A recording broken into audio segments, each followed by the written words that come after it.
Assalamualaikum warahmatullahi wabarakatuh. Hai teman-teman, perkenalkan nama saya Nabila Rahma. Pada kali ini kita kembali lagi ke channel Nabila Rahma Channel. Sekarang saya akan menjelaskan tentang kunci jawaban dari uji kompetensi 1 halaman 85 sampai 87. Di sini ada juga penjelasan dan materi the power-nya ya. Oke, simak penjelasan berikut. Di sini kita lihat nomor 1. Kita baca dulu soalnya. Fungsi organ ekskresi tersebut adalah, jawabannya adalah D, menyekresikan gas CO2 dan uap air. Di sini ada penjelasannya ya. Nah, ini gambar pada soal adalah paru-paru. Ini sudah tertera di sini, ini pasti paru-paru dong ya, bukan hati ya. Ini paru-paru.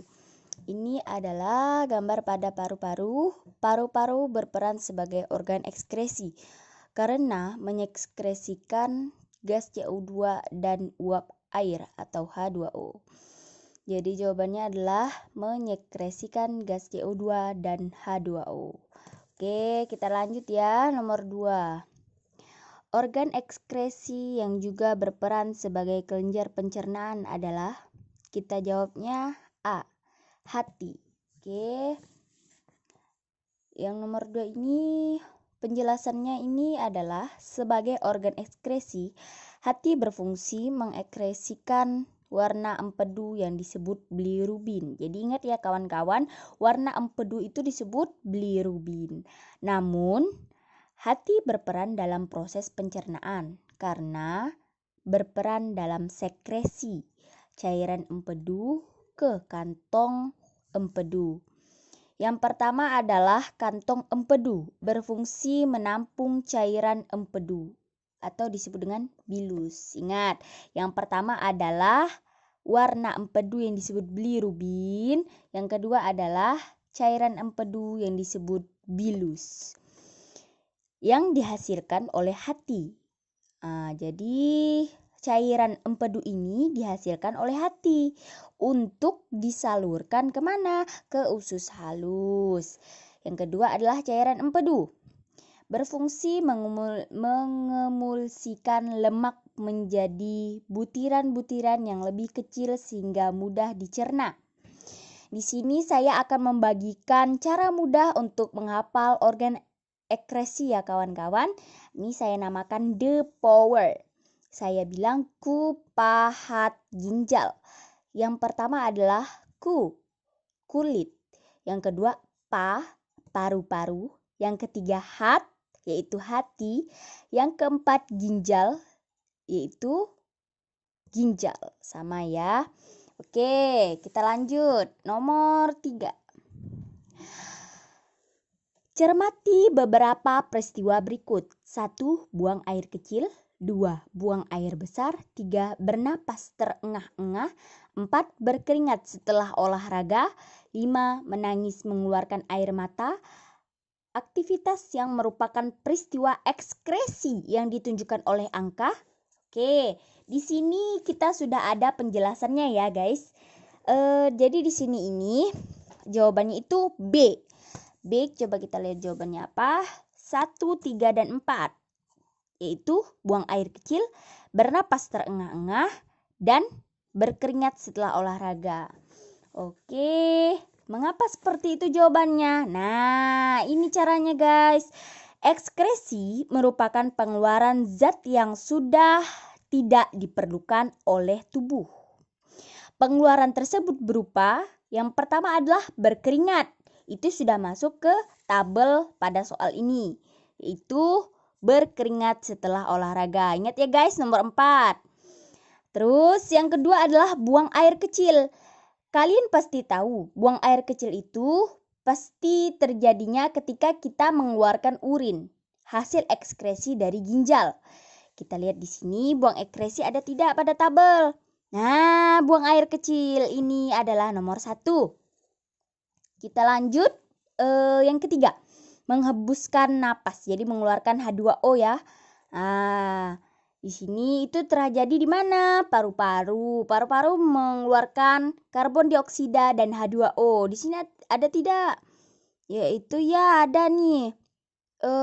Bernapas terengah-engah.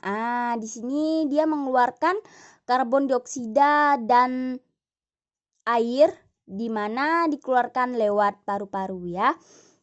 Ini jadi nomor 3 apa jawabannya? 1, 3, dan 4. Oke, kita lanjut. Nomor 4. Proses pengeluaran urin dari dalam tubuh dikenal dengan istilah mikturasi. Komposisi urin dalam kondisi normal saat mikturasi diantaranya, saya jawabnya adalah D. Mengapa D? Ini penjelasannya ya. Nah, ini nomor 4 ini adalah D. Saya pertama-tama menjelaskan tentang apa arti mikturasi. Mikturasi adalah proses pengeluaran urin dari dalam tubuh. Ingatkan ya guys, mikturasi itu proses pengeluaran urin dari dalam tubuh. Komposisi urin dalam kondisi normalnya adalah, di sini kita ketemu lagi nih sama rumus yang bikin mudah untuk menghafal. The power. Yang pertama adalah autinin, warna garam racun. Di sini A adalah air, U adalah urea, tinin adalah kreatinin, zat warna empedu, garam, bermacam-macam garam, terutama garam dapur, itu disebut dengan NaCl. Yang keenam adalah racun, yaitu zat racun. Jadi jawaban dari nomor 4 adalah sesuai dengan yang ini, tabel yang ini, air, kreatinin, dan urea. Jawabannya adalah D. Oke, kita lanjut ke soal berikutnya. Setelah ditampung di dalam kandung kemih, urin akan dikeluarkan dari tubuh melalui saluran. Jawabannya adalah C, uretra. Sekarang pasti ada yang bertanya, mengapa jawabannya C? Di sini sudah ada penjelasannya. Jawabannya C adalah uretra merupakan saluran pengeluaran urin dari kantung kemih atau disebut dengan vesika urinaria yang keluar dari tubuh. Nah, sudah jelas kan? Ingat nih guys, nih kantung kemih nih sebutannya adalah vesika urinaria. Sudah jelas bukan? Ini adalah jawabannya adalah uretra. Oke, mantap. Kita lanjut lagi guys. Nomor 6. Wow, saya suka organ ini. Ini adalah huruf P ini adalah medula. Q ini adalah korteks. Ini ureter. Ininya nih ureter. Yang ini adalah pelvis. Sekarang ditanya, nama bagian yang ditujuk huruf P, Q, R, dan S beserta penjelasannya dalam tabel berikut yang benar adalah pasti kalian sudah tahu ya jawabannya. Adalah Q. B. Korteks terdapat jutaan badan malpighi dan tubulus. Mengapa jawabannya itu? Ini penjelasannya. Nah, di sini jawabannya adalah B ya. Terus penjelasannya ini, gambar P adalah medula. Nah, sudah saya bilang tadi, yang ini medula, ini korteks, ini pelvis, dan ini ureter. Coba kita lihat satu-satu ya. Yang A ini pelvis ginjal. Yang P ini pelvis ginjal. P bukan pelvis ginjal. P itu adalah medula. Nah, yang Q korteks. Nah, betul korteks. Cuman kita cek dulu. R apakah benar ureter? Salah. Bukan. Yang benar adalah pelvis. Nah, yang S medula. Salah. Yang S itu adalah ureter, tempat pengeluaran urin. Yang tadi sudah kita jelaskan ya. Sudah saya jelaskan. Jadi korteks ini penjelasannya terdapat jutaan badan Malpighi dan tubulus. Nah, kalian sudah tahu bukan? Ini adalah terdapat jutaan badan Malpighi dan tubulus. Ingat ya, korteks itu. Oke, kita lanjut nomor 7. Nomor 7 itu merupakan gambar nefron. Ditanya apa ini? Nama bagian beserta proses yang berlangsung pada bagian ditunjuk oleh huruf X. Di sini penjelasannya ada di bagian sini ya. Jawabannya adalah tubulus contortus distal. Proses yang terjadi augmentasi. Penjelasannya, bagian nefron yang ditunjuk huruf X adalah tubulus contortus distal. Di dalam tubulus contortus distal berlangsung proses augmentasi. Nah, di sini saya mempunyai the power-nya lagi nih. The power-nya adalah feeling gue, pakai gue. Rada protes, aug disetrum. Oke. Yang pertama adalah filtrasi. Ini harus urut ya guys, nggak boleh asal-asal.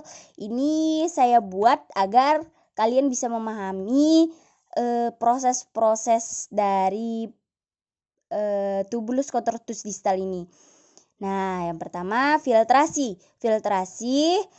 Habis itu yang kedua adalah glomerulus. Ini terjadinya di glomerulus. Ingat, feeling gue, rada protes, aug disetrum. Jadi kita ambil nih feeling gue, filtrasi, dan glomerulus. Nah, yang ketiga reabsorpsi bersama proksimal.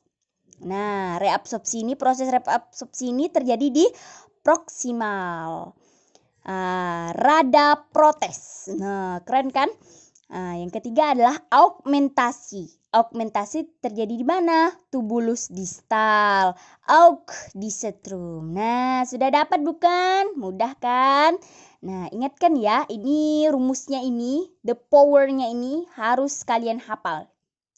Feeling gue, rada protes, aug disetrum. Supaya apa?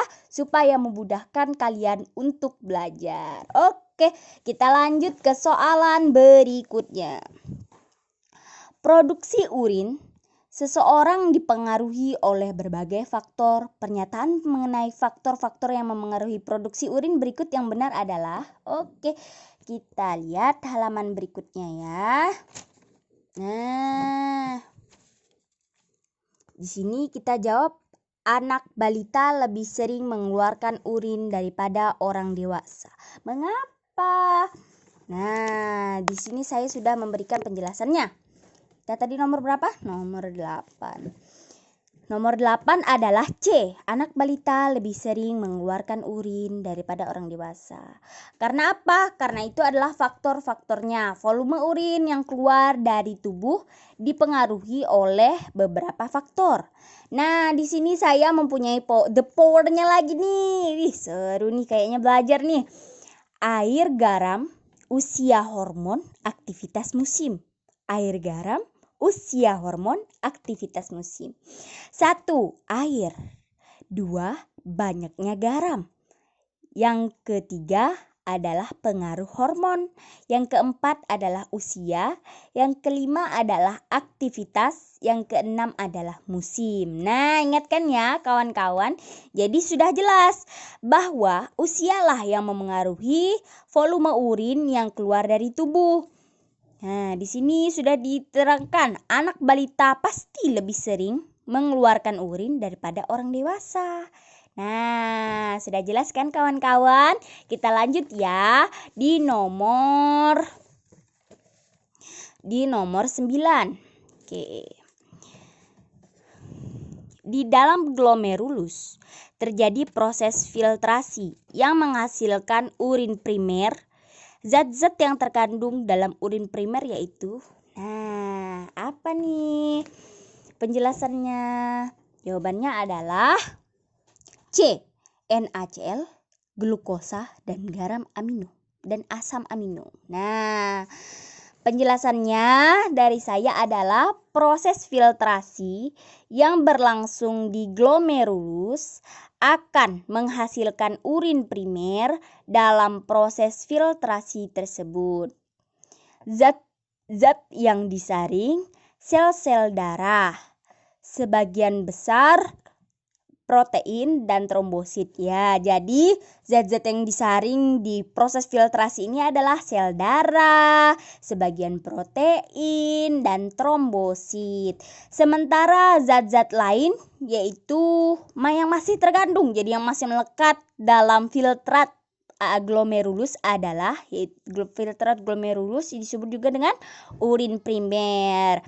Jadi zat-zat yang masih terkandung dalam filtrat glomerulus urin primer adalah glukosa, NaCl dan asam amino. Jadi sudah jelas toh. Di sini kita jawab NaCl, glukosa dan asam amino. Jadi jawabannya adalah C, NaCl, glukosa dan asam amino. Oke, kita lanjut. Nomor 10. Perhatikan organ-organ yang berperan dalam proses mikturasi berikut. Oke, kita perhatikan. 1. Kantung kemih. 2. Ginjal. 3. Ureter. 4. Uretra. Nah, yang ditanya apa nih? Urutan proses mikturasi yang benar adalah B. 2, 3, 1, 4. Oke. 2, 3, 1, 4. Ini penjelasannya. Jawabannya adalah 2, 3, 1, 4. Proses mikturasi yang pertama ginjal. Betul tidak? Ginjal. Nah, ada nih. Nomor 2. Ya, betul berarti. Nomor 2 ureter. Ureter nomor berapa nih? Ureter nomor 3. Nah, urut ya. Terus 3 kantung kemih. Kantung kemih nomor 1. Yang keempat uretra. Uretra itu nomor 4. Jadi sudah jelas ya. 2, 3, 1, 4. Oke, terima kasih kawan-kawan sudah menyimak dari penjelasan Nabila. Ini baru part pertama ya. Nanti ada part keduanya dari nomor 11 sampai 20. Tunggu aja ya di YouTube-nya. Terima kasih sudah menyimak. Kurang lebihnya Nabila minta maaf. Wabillahi taufiq wal hidayah. Wassalamualaikum warahmatullahi wabarakatuh. Dadah.